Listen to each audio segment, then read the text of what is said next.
Alleluia, Alleluia, Alleluia,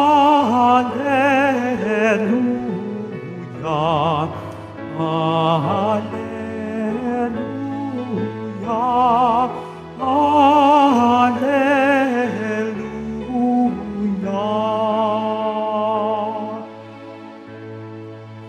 Kayong kay Kristo nabuhay, ay sa langit nakalaan, upang kay Kristo pumisan. Alleluia,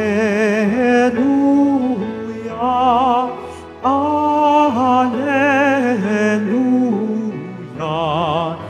Alleluia.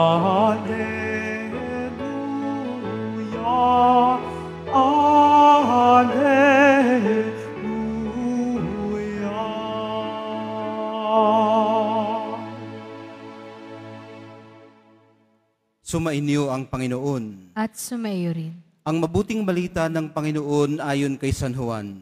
Papuri sa iyo, Panginoon. Noong panahong iyon, sinabi ng mga alagad kay Jesus, "Ngayon po'y tuwiran na ang inyong pangungusap sa amin at hindi na patalinghaga. Alam na naming batid ninyo ang lahat ng bagay at hindi na kailangang tanungin ni numan. Dahil dito, naniniwala kaming kayo'y mula sa Diyos." Sumagot si Jesus, "Naniniwala na ba kayo ngayon? Darating ang oras, at ngayon na nga, na magkakawatak-watak kayo. Magkakanya-kanyang lakad kayo, at iiwan ninyo ako. Gayon may hindi ako nag-iisa, sapagkat kasama ko ang Ama. Sinabi ko ito sa inyo upang kayo'y magkaroon ng kapayapaan sa pakikipag-isa sa akin.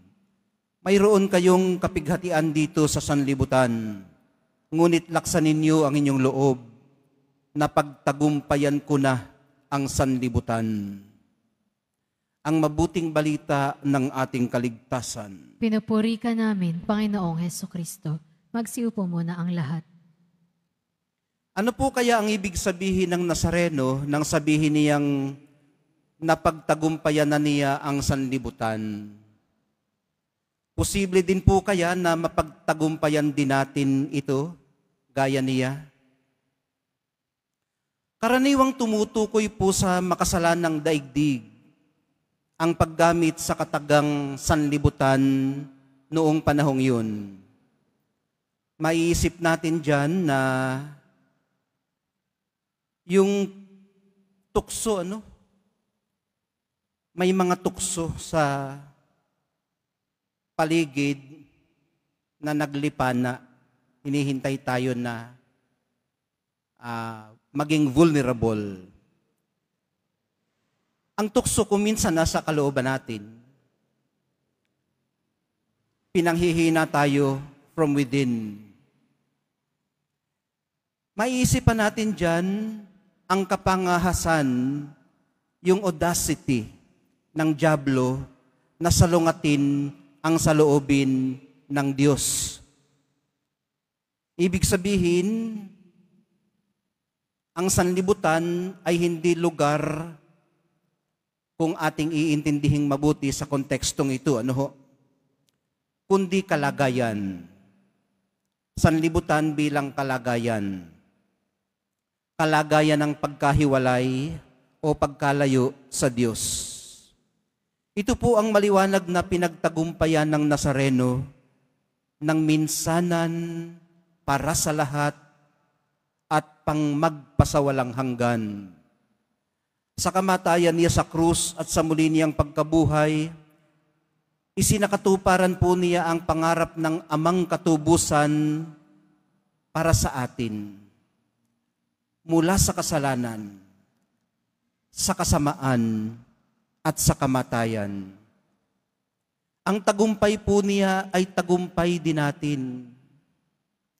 Hindi lang po tayo tagapakinabang sa tagumpay na ito.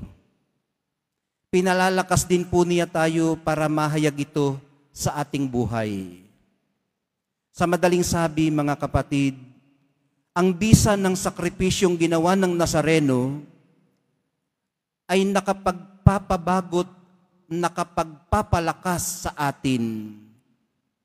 Transformative at empowering. Para tagumpay nating maisabuhay ang ating katubusan sa sanlibutang malimit na humihila sa atin palayo sa Diyos.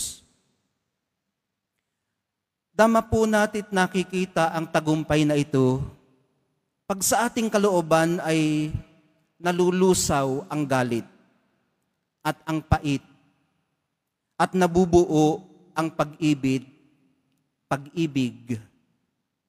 at ang bait. Ulit at ako'y nabulol.